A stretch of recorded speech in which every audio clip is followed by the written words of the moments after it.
o nosso pregador nessa manhã, um amigo que sempre está à disposição. Muito difícil convidá-lo e não tê-lo aqui conosco. Sempre dá um jeito, nos nossos semanas de compromisso, mas conseguiu estar conosco. Então nós queremos, pastor, agradecer e louvar a Deus pela sua vida, tá? Que Deus possa te usar de forma graciosa na sua vida. Obrigado pela sua presença.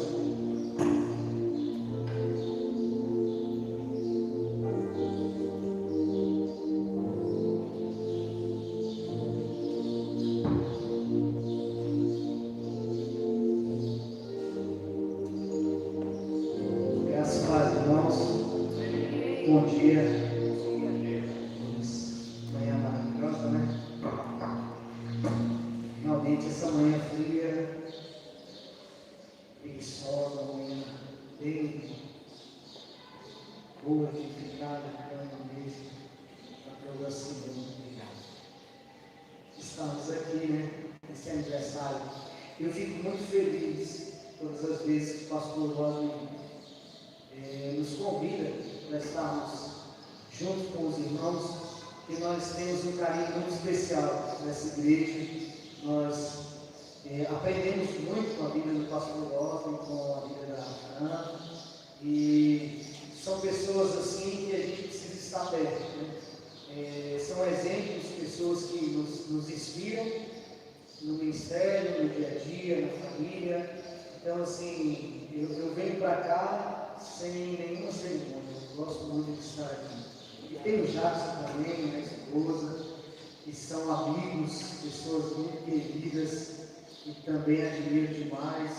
Fica muito fácil a gente estar num lugar onde a gente se sente bem, se sente acolhido, onde a gente sente que realmente é uma família. Então, assim, a gente abre mão de outras atividades, agora está tendo atividade lá e nós estamos aqui, mas sem dor nenhuma. Sem dor nenhuma. Tem aquela, quando você vai num lugar assim, mas está lá do lado. Não tem problema nenhum. Estou muito bem, muito feliz de poder participar desse momento tão especial, 17 aninhos dessa igreja tão maravilhosa que Deus tem usado aqui na Latina, nesse setor aqui. Deus tem abençoado muito e nós ficamos muito felizes. Eu quero te pedir para abrir sua Bíblia no tema, no texto do tema, 1 Timóteo capítulo 5, verso 8. E, queridos, confesso que ontem eu vim aqui para o culto, primeiro culto do aniversário, e eu fiquei muito feliz com a palavra do pastor Lucas. Que mensagem, né? Tão poderosa, tão rica. E é incrível como que Deus ele ministra no nosso coração, ele fala algo tão profundamente, e ele vai testificando algumas coisas, ele vai ratificando algumas coisas no nosso coração. Primeiro, quero parabenizar a igreja pela sensibilidade em Deus, pela escolha do tema, extremamente propício, extremamente útil, né? E assim, fora de série. Geralmente não é um tema como esse que nós estamos acostumados a ver em uma festividade como uma festividade de aniversário de uma igreja. Seria muito mais fácil falar sobre a polarização e a diferenciação do dólar em virtude da alta inflação nos tempos atuais. Não seria um tema. Mas esse tema, irmãos, é muito bom. É muito atual. E eu vejo até uma certa urgência em tratarmos temas como esse. Já tem alguns anos que eu venho estudando sobre pequenos grupos, grupo familiar, sobre as reuniões dentro de casa, da família. Eu tenho visto a urgência de tratarmos no nosso meio temas como esse. Urgência.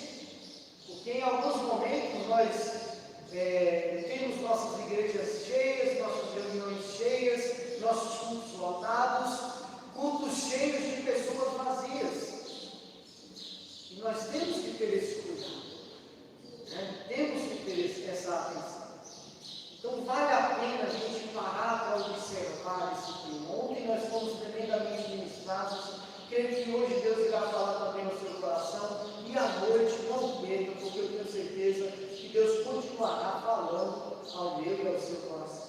Amém? Então, o texto proposto, ele diz o seguinte: se alguém não tem cuidado dos seus, e especialmente os da sua própria casa, esse negou a fé e é pior do que o descrente.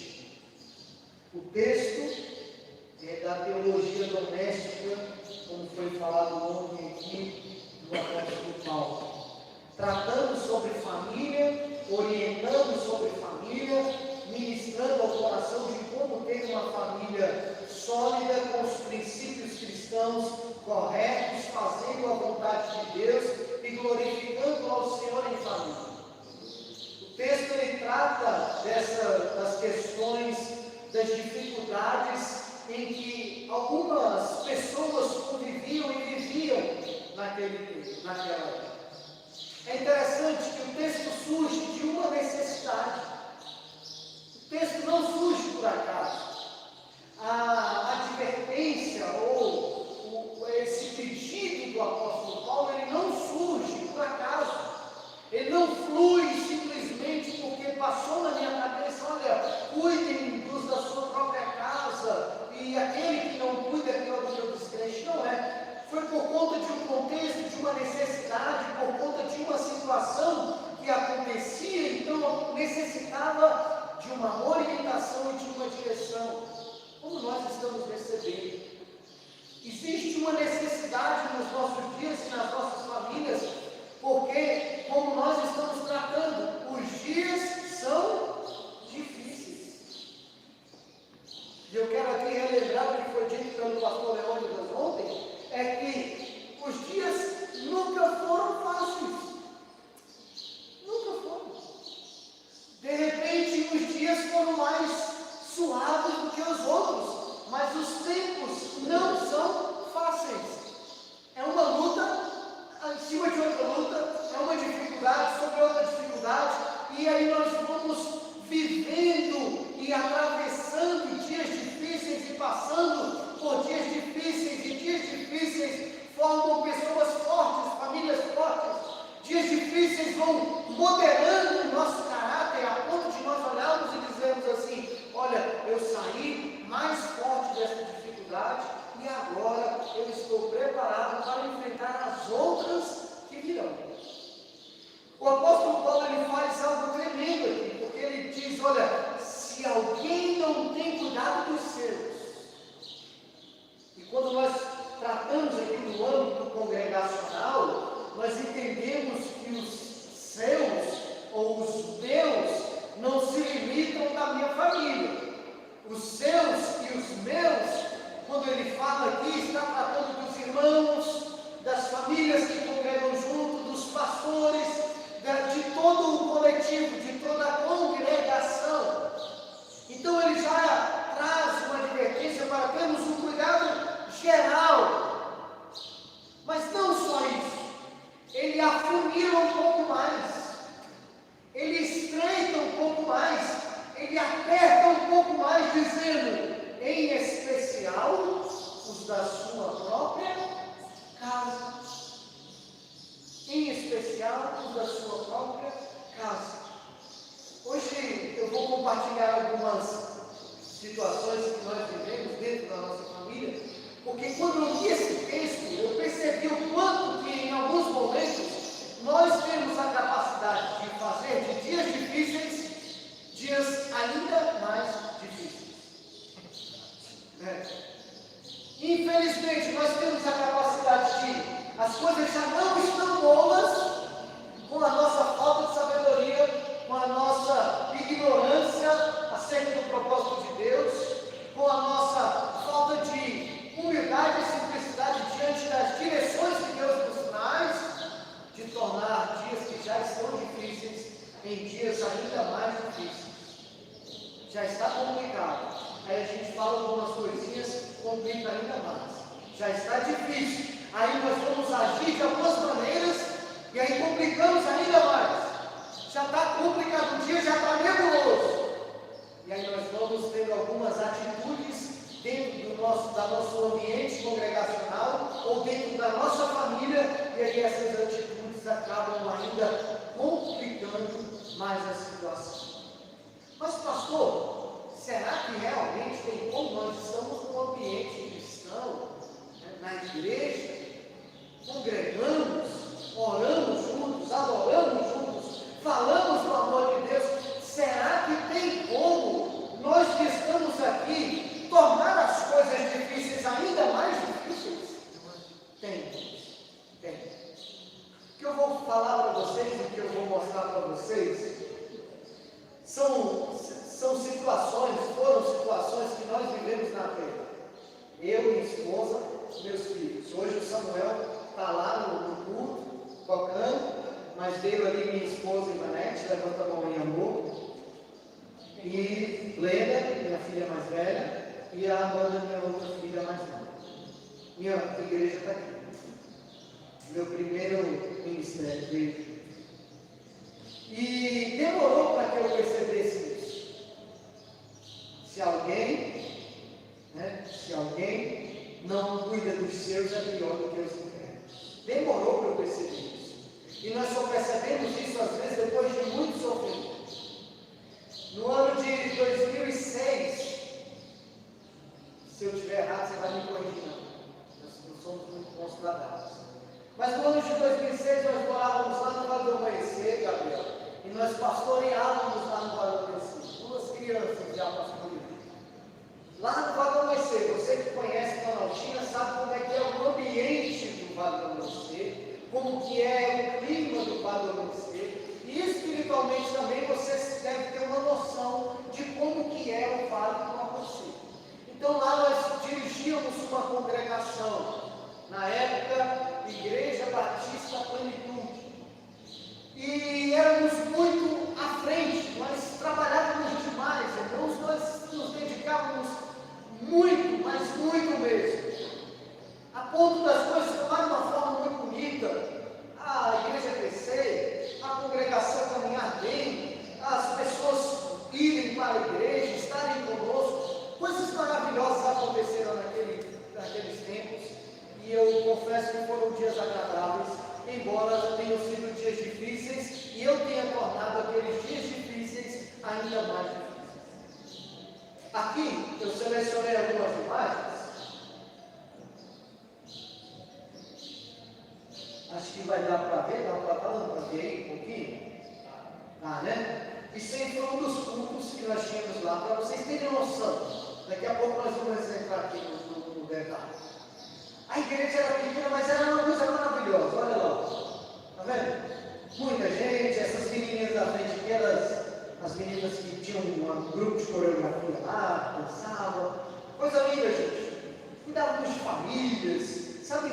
Encontro de casais, culto de jovens, cultos de mocidade, olha lá, batismo. Várias pessoas desceram as águas lá naqueles dias. Foram dias sensacionais, dias não, anos sensacionais. Foram momentos realmente que marcaram a nossa vida. Só que não eram dias fáceis, como eu falo, não eram dias fáceis. E eu consegui tornar dias difíceis ainda mais difíceis. Olha lá, o pessoal, todo mundo reunido, todo mundo bonitinho, tá vendo? Sorrindo. E eu acho que, deixa eu voltar aqui, que eu acho que tem um aqui, que eu vou até mostrar o tema para vocês. Vocês conseguem ler ali? Olha, eu e minha família em busca de um milagre. Por incrível que pareça, irmãos, dentro de 8 anos que nós ficamos pastoreando no Vale do Amanhecer, pastor, todas as mensagens, todos os congressos, todas as campanhas, todos os projetos que nós fazemos lá tinham envolvimento uma coisa: família. Minha família em busca de um milagre. Inclusive o tema da igreja era uma igreja, uma família. Tema que eu consegui discernir e aprender. Por que eu estou mostrando isso aqui para vocês, irmãos? Porque diante de todo esse cenário bonito diante de toda essa congregação linda, sabe, velho, cheia, um louvor maravilhoso, as coisas acontecendo, pessoas se convertendo, reuniões acontecendo, cultos maravilhosos, pessoas sendo batizadas, diante de todo esse mover, tinha só uma questão não resolvida, que era eu e minha família. Enquanto eu cuidava de várias famílias, de várias pessoas, de vários casamentos, de vários filhos, de várias situações dos lares dos outros, eu esquecia da minha família. E eu consegui fazer de dias difíceis, dias ainda mais difíceis. E as coisas começaram a se complicar. Porque eu comecei a entrar em um conflito extremamente terrível dentro de mim. Pastor Osni, meu amigo, eu entrei numa crise tão grande, tão grande, tão grande, porque tudo estava dando certo aparentemente. Irmãos, quem olhasse para a igreja, quem olhasse para a congregação, jamais diria que eu passaria por alguma dificuldade dentro da minha casa, dentro do meu casamento, na criação dos meus filhos, porque dentro da igreja era tudo muito lindo, muito bonito, muito bonito. Não tem aquela historinha do filho que chega no pai e fala assim: pai, vamos dormir aqui na igreja hoje, pai, vamos ficar aqui na igreja hoje. Mas por quê, filho? Não, pai, aqui o senhor é tão bom, o senhor sorri para todo mundo, o senhor sorri para a mamãe, o senhor me abraça, o senhor trata todo mundo com tanto carinho, vamos ficar por aqui mesmo, porque se chegar lá em casa, o senhor vai voltar ao normal. Olha a advertência: se alguém não tem cuidado dos seus, em especial da sua própria casa, está negando a fé, e é pior do que o descrente. E a realidade é nua e crua. Eu estava negando a fé e sendo pior do que o descrente, a ponto de ter situações, minha esposa está aqui, não me deixa mentir, situações em que ela olhava para mim e falava assim: nossa, eu tenho ciúme da igreja, porque lá você é uma coisa, nossa, como é bonito, amor, ver você lá, a sua empolgação, nossa, como é bonito. Eu só queria uma coisa: a mesma empolgação que você tem lá, você tivesse na sua casa. A mesma empolgação que você tem aconselhando o filho dos outros, aconselhando os seus filhos. A mesma empolgação que você tem quando você está lá dentro da igreja, estivesse aqui dentro da sua casa. E aí, irmãos, nós passamos por dias extremamente complicados, difíceis, casamento indo por água abaixo, filhos, a vez ali, ó. Teve uma vez, irmãos, vou falar para vocês, teve uma vez que eu tinha um emprego muito bom, pastor. Trabalhava na madeireira já, e eu era gerente da madeireira, e ganhava bem. Só que um dia eu decidi fazer o seguinte: já entendi, vou viver pela fé. Sabe o que eu fiz, Gabriel? Cheguei no outro dia e falei para o meu patrão lá: olha, a partir de amanhã eu não vou mais trabalhar, porque eu vou viver pela fé. Rapaz, não fale isso, tenha calma, vamos conversar, o que precisa mudar? Não, eu já entendi, porque as coisas estão fluindo e agora eu vou viver pela fé. Pela fé. E pela fé, uma fé inconsequente, uma fé burra, uma fé ignorante, pela fé, eu levei minha família a passar uma semana comendo feijão. Feijão. Quem gosta de feijão? Feijão com arroz é bom. Feijão com farinha é maravilhoso. Feijão com alguma outra coisa é bom. Mas só feijão, você come um dia, irmão. Quando passa no terceiro dia, você não consegue mais ter. Pela fé. Pela fé, eu levei minha família para o sofrimento. Pela fé, minha família sofreu uma escassez terrível. Pela fé, eu ouvi do meu pai espírita do Vale do Amanhecer. Quando eu chegava do culto, ele olhava para mim e me esperava no portão de braços cruzados, igual o pastor Osni, e falava assim para mim: filho, isso não é cristianismo. Pela fé. Eu fazia meu pai, espírita, olhar para mim e falar assim: como que você está lá na igreja o dia inteiro, saiu cedo, está voltando agora à noite, sua família está aqui passando dificuldade, passando necessidade. Que cristão é esse? Que igreja é essa? Ele falava desse jeito para mim. Que igreja é essa? Cuida da sua casa, cuida da sua família. E no meu entendimento está por quê? Eu estou fazendo tudo certo. Não, eles são meu pai é um espírito, isso é um endemoniado, é um demônio. Sofrendo, levei minha família ao sofrimento. E durante esse tempo de sofrimento nós aprendemos a duras penas. Teve um dia que eu estava orando e Deus falou para mim: eu vou tirar tudo de você. Você precisa abrir mão, porque você está errado. E aí nós chegamos na Providência, onde nós sentamos com o pastor Marildo na época, e eu falei para ele: pastor, eu não tenho condições de estar à frente da igreja mais. Eu preciso abrir mão, eu preciso que o Senhor cuide de mim, eu preciso ser pastoreado. Ele falou: mas por que, cara? A igreja está concluída lá, as coisas estão funcionando. Eu falei assim: não tem como permanecer na igreja, permanecer à frente do povo e a minha família indo para o buraco. Estou perdendo minha família, estou perdendo meus filhos, estou perdendo o meu primeiro ministério. Se eu não parar agora, eu vou ser um pastor divorciado, jogado no meio do mundo, com o ministério falido, com tudo acabado. Pastores olharam para a gente, lá no Vale do Amanhecer, e eu lembro, nós recebemos 3 propostas. 3 propostas. Três propostas, pastores que chegaram e falaram assim: fica aí, só põe a nossa placa, e nós vamos ficar aí. E eu falava assim: o problema não é placa. O problema não é a placa. O problema não é as pessoas, o problema não é a estrutura, o problema... Não, a gente aluga um lugar maior para você, e nós colocamos a nossa placa e você vai lá pastorear, porque nós tentamos abrir a igreja aí no Vale do Amanhecer, ninguém deu conta, mas como você já caiu. E eu falava: o problema não é isso, o problema é que em algum momento, eu não atentei que eu estava deixando a minha família de lado, eu preciso reconstruir a minha casa, senão de nada vai o meu discurso montar. Nós reconstruímos. Pastores chegaram em mim e falaram assim: você está louco? Dá igreja para os outros? Você está louco? Abrir mão de congregação? Faz isso não! Tivemos que fazer e recomeçar do zero. Tem 9 anos que nós estamos na Providência? 10 anos. E é 10 anos de reconstrução. Reconstruímos tudo. Você tem noção? Eu sempre quis estudar, prestar concurso e fazer essa coisa toda.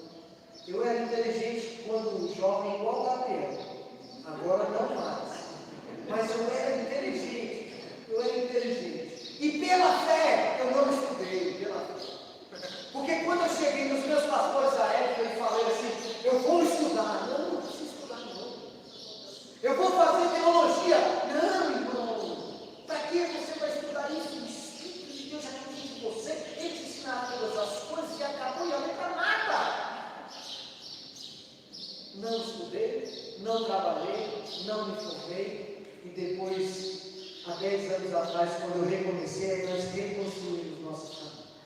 Reconstruímos. Nesse ínterim, nesses momentos de muita dor e sofrimento, nós aprendemos algumas coisas que nós transformamos em conselhos. Eu quero dar esses conselhos para você conseguir criar atenção e cuidado em tempos difíceis. E eu espero que você não precise passar pelo que eu passei. Minha esposa tem uma frase que ela diz, interessante, que fala assim: olha, o inteligente aprende errando, mas o brilhante aprende com o erro dos outros. Então, por que eu falei alguns dos meus erros e das minhas falhas aqui? Porque eu não gostaria que você passasse por que eu passei, para ter que aprender aquilo que eu vou te ensinar hoje aqui. Amém? Primeira coisa, gente. Não basta aparecer, tem que ser. Você pode ler aqui, por favor? 1, 2, 3. Não basta aparecer, tem que ser. Não basta aparecer. Foram dias de muita aparência, família linda. Que coisa maravilhosa. Pastor Aldir disse, nossa, lindo demais a famíliazinha deles. Não adianta aparecer, irmão. A advertência do apóstolo Paulo aqui é porque poderia ocorrer de todo o discurso ir abaixo por conta de aparência. De aparência. Poxa, está tudo muito bonito, as coisas estão caminhando, o povo está crescendo, mas tem cuidado em uma coisa: se alguém não está cuidando dos seus, em especial da sua casa, volta, reavalia. Reavalia o que está errado, onde está errando, qual é o ponto que está falhando, porque aparências enganam. Aparências enganam. E nós podemos enganar muita gente por muito tempo com a aparência, mas não podemos enganar muita gente a vida inteira. Então a aparência, ela não pode ser o resultado final. Hoje, queridos, nós estamos aqui, é isso que você está vendo. Se você for no meu trabalho, é isso que você está vendo. Se você for na nossa igreja, é isso que você vai ver. Se você for dentro da nossa casa, é isso que você vai ver. Não lá mais aparência. Não viva de aparência. Se está bem, glória a Deus, está bem. Mas se não está bem, não está bem. Seja sincero consigo. Seja sincero. Aí vai ficar empurrando, porque não está bem, mas não está bem, mas não está bem. Não, se não está bem, não está bem. Se o casamento não está bem, não está bem. Se o relacionamento não está legal, não está legal. Não adianta ficar empurrando, dizendo que está bem quando não está bem, porque se não está bem, uma hora ou outra as coisas vão ruim. Uma hora ou outra vai ruim. Por isso não adianta parecer, não basta parecer. Tem que ser de fato. E Deus nos chamou para não sermos essa aparência. Eu não preciso mostrar para ninguém aquilo que eu não sou. Você não tem necessidade de pintar uma felicidade que você não está vivendo. Está tudo num dia complicado, então faça parte desse momento, viva esse momento e mude esse momento. Não tem que parecer para os outros aquilo que você... Rede social tem muito disso, né? Rede social consegue vender uma felicidade. O cara está sorrindo lá, está na beira da praia.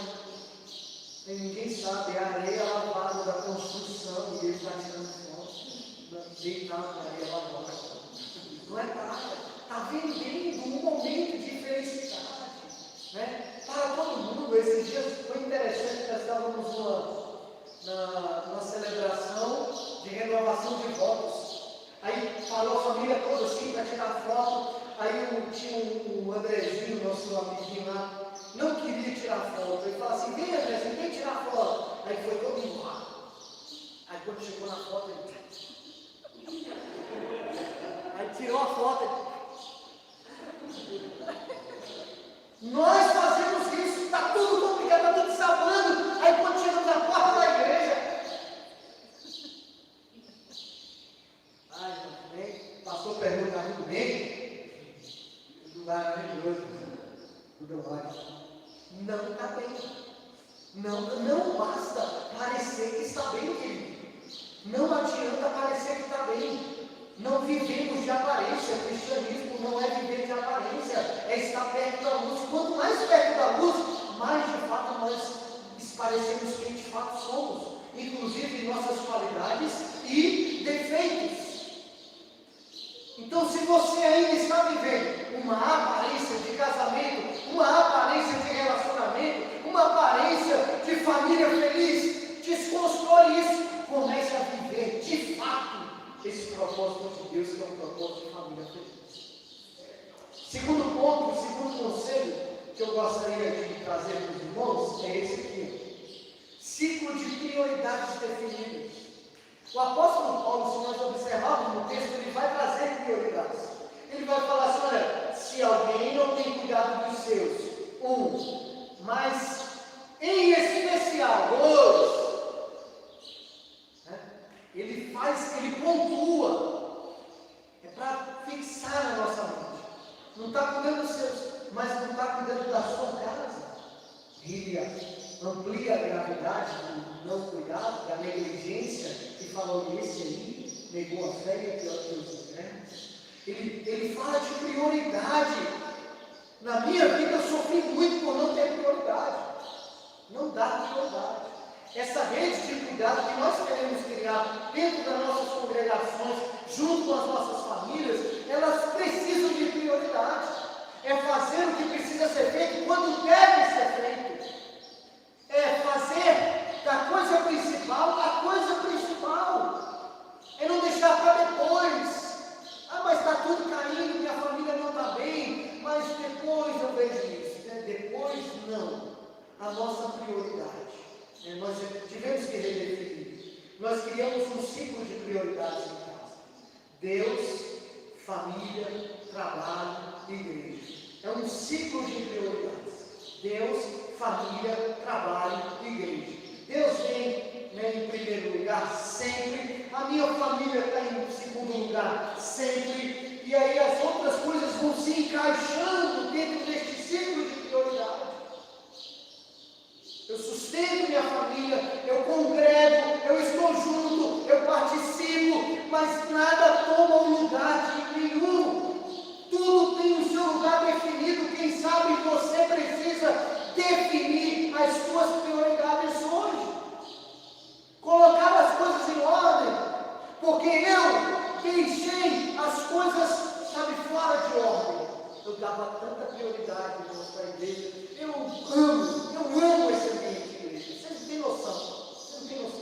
Meu coração se alegra. Se for para ficar de 24 horas dentro de alguma coisa, de uma atividade envolvendo igreja, eu fico realizado, tranquilo. Mas eu aprendi que a mesma intenção, a mesma intensidade, a mesma força, o mesmo vigor, a mesma paixão que queima quando eu estou dentro da igreja, precisa ter também quando eu estou junto com a minha família. E nós temos que entender isso. Nós precisamos entender isso. Sabe por quê? Porque os nossos filhos estão nos observando.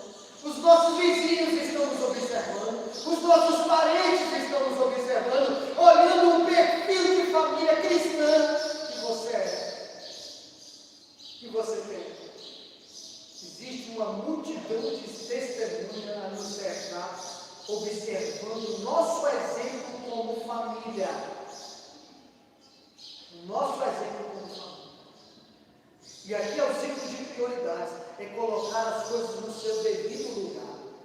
Deus está no seu devido lugar. Minha família está no seu devido lugar. Meu trabalho, o sustento da minha casa está no devido lugar. A minha família e a minha igreja está no seu devido lugar. Não tem atropelo nenhum. Cada um no seu devido lugar. Por conta da minha falta de prioridade, como eu falei para vocês aqui, eu abri mão do sustento da minha família. Falta de prioridades, eu abri mão de melhorar, de me capacitar para poder oferecer aos meus filhos e à minha esposa algo melhor. Por abrir mão e não ter prioridade, eu confundi as coisas e achava que fazendo a obra de Deus, eu estava agradando o Deus da obra.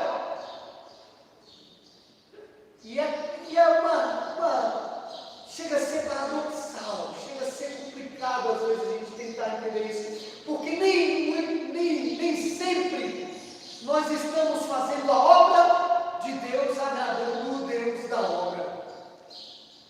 Eu estava lá todos os dias, todos os momentos, me dedicando ao extremo. Mas será que Deus estava se agradando de ver o sofrimento dos meus filhos, da minha família, da minha esposa? Então nós temos que ter cuidado, porque quando nós invertemos os níveis de prioridade, nós começamos a confundir atividade com produtividade. Nós começamos a caminhar no ativismo. Eu tenho que estar segunda, terça, quarta, quinta, sexta, sábado, domingo. Segunda, terça, quarta, quinta, sexta, sábado, domingo. E a demanda sempre vai existir, e a demanda sempre vai aumentar, e a demanda sempre vai crescer. E os dias sempre serão difíceis, e se eu me entregar por completo ainda não é suficiente.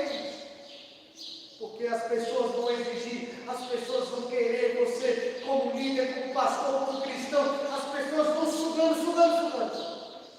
E aí você vê e olha para a sua família e você chega em casa cansado, esgotado, o filho quer sua atenção, a esposa quer sua atenção, sua cabeça está no problema do filho, vizinho, ciclano, e você não consegue ter uma vida de qualidade dentro do seu lar.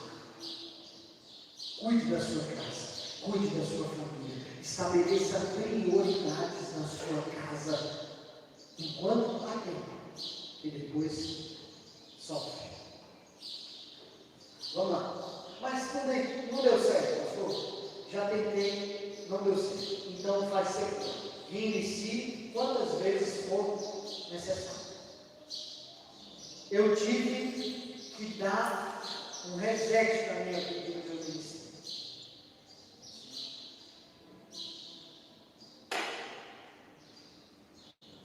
Eu tive que dar, uma pausa. Eu tive que fazer isso. Reiniciar. Reiniciar, irmãos, é melhor do que tentar ali no fracasso. Reiniciar, parar, observar onde nós estamos errando e recomeçar é melhor do que ficar insistindo no erro. Você vai insistindo, você vai fazendo pessoas sofrer. Você vai fazendo pessoas ficarem frustradas. Você faz pessoas desistirem da fé. Você faz pessoas desistirem de você, porque você fica insistindo no erro. Observou que está errado, percebeu que tem um ponto de falha, que precisa de correção, para! E reinicia tudo, recomeça. Irmão, só Deus sabe o quanto que eu sofri para abrir mão, sabe, do momento que nós estávamos vivendo como congregação do Varões. Só Deus sabe. Só Deus sabe o quanto que eu chorava, porque eu falava assim, mas a igreja, ela olhava para a minha família, Sempre vai ter essa luta, esse conflito. Mas se for necessário, reinicie quantas vezes for preciso para ver a sua família edificada. Não adianta. Família curada, igreja curada. Família sarada, igreja sarada. Famílias estruturadas, igreja estruturada, sociedade estruturada. Família doente reflete em uma igreja doente. Famílias desestruturadas refletem em uma igreja desestruturada. O nosso primeiro altar, nós aprendemos isso desde pequenininho na fé. O nosso primeiro altar é a nossa casa, é a nossa família. Meu primeiro ministério está ali atrás do último banco. Minha esposa e meus filhos. Se eu não estou bem lá, eu não tenho, autoridade para estar aqui.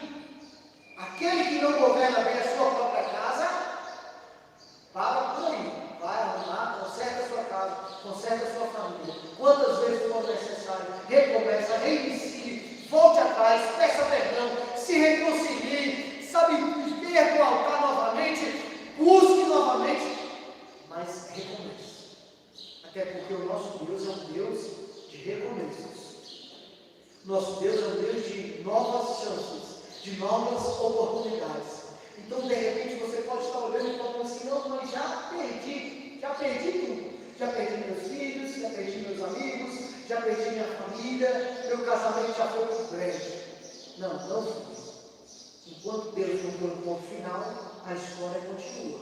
A vida coloca vírgula, ponto e vírgula, mas não termina, não acaba. Dias difíceis não terminam a nossa história em Deus. Dias difíceis servem para nos mostrar de fato quem é o nosso Deus. Amém. O quarto caminhando para o final. Sucesso nenhum vale o fracasso da sua família. Sucesso nenhum vale o fracasso da sua família. Vou falar mais uma vez para você. Sucesso nenhum vale o fracasso da sua família. Aparentemente estava no sucesso ministerial. Coisa maravilhosa. Lá no Vale do Amanhecer, lá tinham 9 igrejas evangélicas na época que nós estávamos lá. Hoje eu não sei se tem mais ou menos. Mas 9 igrejas. De 9 igrejas, nós tínhamos, muita liberdade, um trânsito muito bom entre as igrejas. E tínhamos uma palavra muito forte lá. Nós conseguimos fazer no Vale do Amanhecer algo que as igrejas nunca conseguiram. Nós fechamos uma rua inteira no Vale do Amanhecer. Lá a comunidade não permitia, a sociedade não permitia lá, porque é uma cidade espírita que eles autorizaram. Nós fizemos um evento evangelístico, o maior evento evangelístico no Vale do Amanhecer nós realizamos. Nós realizamos uma ceia de comunhão com as 9 igrejas evangélicas do Vale do Amanhecer. Como é que está? Chega a estar. Não está bem, né? Sucesso nenhum vale o fracasso da sua família. A aparência se engana, estava lá todo bonitão, mas em casa só o fracasso, só o fracasso. E aí, parei de nada. Sucesso nenhum. Sucesso nenhum. Isso não é só a igreja, não. Se você está lá no seu trabalho, se dedicando, se matando, e você está muito, porque pastor, teve oportunidade agora, meu salário vai aumentar, e o salário aumentou, mas a carga também aumentou, agora não é mais 8 horas, agora são 12 horas por dia. E agora não são mais 12, são 16, mas eu estou trabalhando, e quando eu chego em casa, eu trabalho mais um pouco, e nos seus dias de folga, não tem dia de folga, não tem dia de folga não. Meu dia de trabalho, porque eu estou conquistando, eu estou com sucesso, meu carro é novo, minha casa é nova, está tudo indo muito bem. Será mesmo, irmão? Está indo muito bem? Será mesmo que o sucesso está compensando o desgaste da sua família? Será mesmo que as conquistas, o sucesso, o crescimento pessoal, o crescimento ministerial, o crescimento financeiro, está valendo a pena você não conseguir olhar nos olhos do seu filho, acompanhar o crescimento? Será que está valendo a pena você correr o risco de ter a sua família dissolvida? Porque eu estou vivendo o melhor momento da minha vida. E aí eu aprendi um negócio: quando você é casado, você não tem mais eu estou vivendo o melhor momento da minha vida. Ou os dois estão vivendo o melhor momento da vida dos dois, ou não tem isso.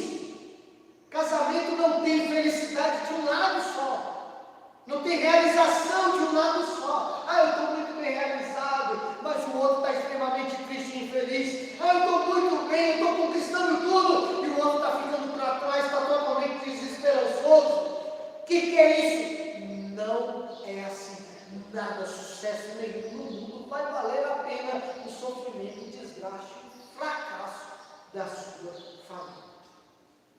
E por último, esse foi o mais difícil para mim, confesso. Tempo é o melhor investimento. E aí eu vou te explicar.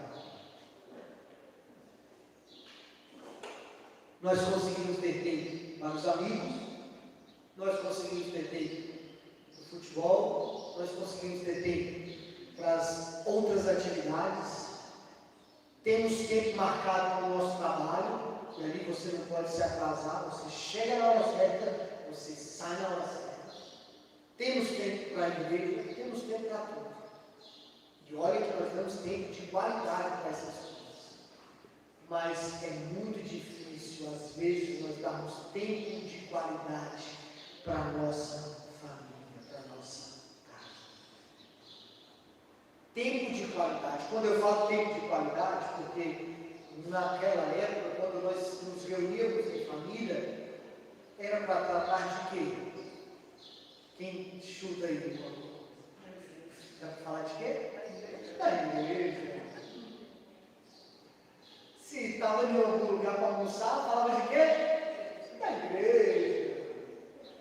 Se ia para o aniversário, quando pensa que não, está lá comendo um pedaço de pão, e o que eu gosto que vinha? Igreja. A esposa doidinha para escutar assim, amor, como é que foi o seu dia? Foi tudo certo aqui em casa hoje?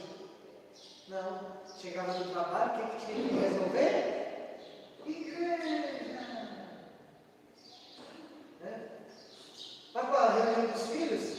Não, não vai para a reunião dos filhos. Por quê? Tudo. Eu era assim. Se tiver alguém assim, por favor, se corrija. Qualquer semelhança. Mas eu era assim. E como é chato, irmãos. Você ir para um lugar com sua família, e às vezes você não tem, fica parecendo estranhos. Você é sua esposa.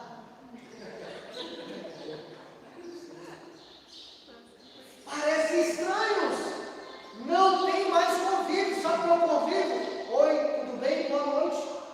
Tchau. Às vezes nós passamos um dia inteiro correndo para lá e para cá. Não temos tempo de qualidade para poder dar um abraço nos nossos filhos. Cuidado, irmão. Não é só pagar as contas no fim do mês ou no início do mês. Cuidado, não é só comprar, fazer a compra do mês e trazer ali o arroz e feijão. Cuidado, não é você cumprir com as suas obrigações financeiras dentro de casa.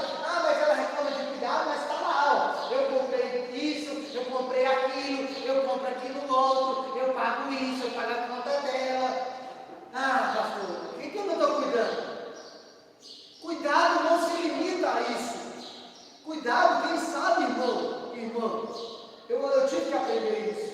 Um abraço sincero vale muito mais do que a nota de 50, depois de 100, né?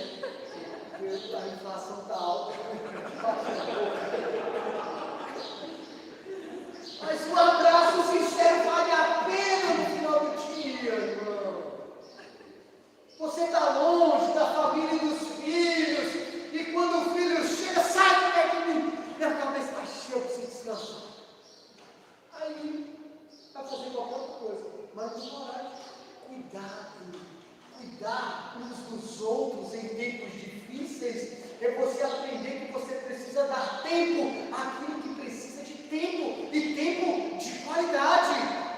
Tempo de qualidade. É você parar e conseguir sentir prazer em estar ali. O mesmo prazer que eu sinto lá no trabalho, o mesmo prazer que eu sinto na igreja, o mesmo prazer que eu sinto com meus amigos, eu tenho que sentir estando na minha casa junto com a minha família. Porque aquele que não cuida dos seus negou a fé e é pior do que os outros. E eu quero concluir com essa foto de vida. Olha lá.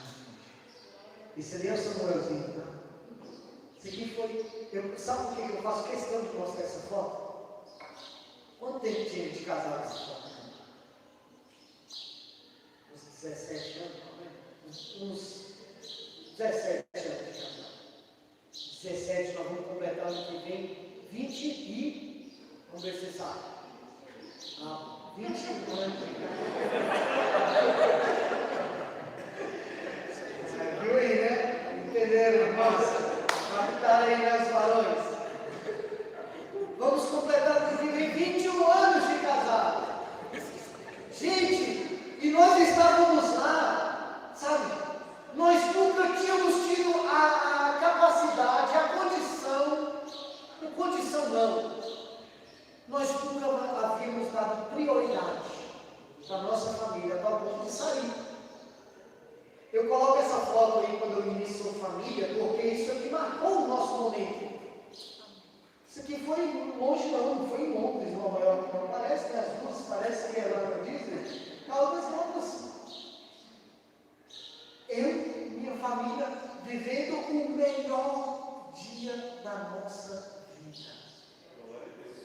Onde aquela menininha lá que hoje está sem dente, mas aqui ela estava com dente sobre dente. Onde ela chegou para mim, pastorzinho, dentro da piscina, eu segurando ela, e ela falou assim: pai, o que foi, filha? Pai, eu estou sonhando. Falei: como assim, filha? Pai, eu estou sonhando, pai. Isso é muito bom para a verdade. O Eric falava todo dia. Sabe, queridos, quantas vezes eu perdi a oportunidade de ouvir os meus filhos dizerem isso? Que aquele momento estava sendo tão bom que parecia um sonho, mas não é verdade, não está acontecendo. Essa piscina, esse lugar, essas coisas, esse dia, isso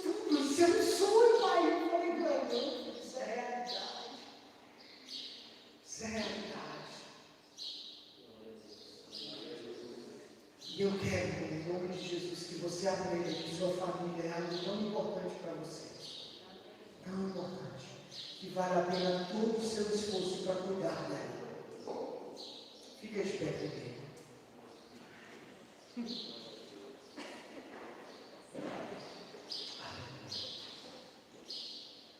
Você que tiver com família, chega perto dela. Se tiver alguém desgarrado, chega bem perto. Você em família, seja adotado hoje. Isso. Você em família, chega perto de alguém que está na família. Vem perto da família.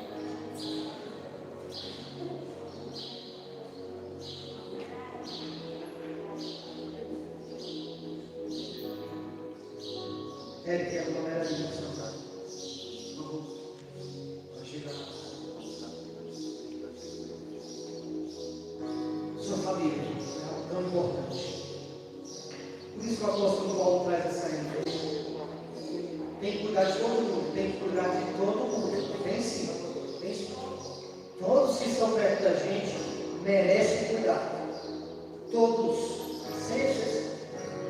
Mas em especial os da sua própria casa.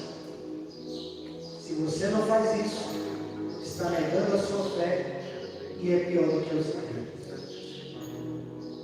Sua família merece você, merece sua atenção.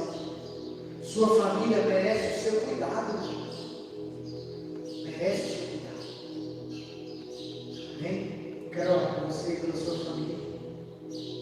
Pai de amor, 17 anos estamos comemorando aqui nessa casa. Que tema é esse que o Senhor traz ao nosso coração, Pai? Obrigado. Te agradecemos porque o Senhor tem cuidado de nós em dias difíceis, em tempos de adversidade.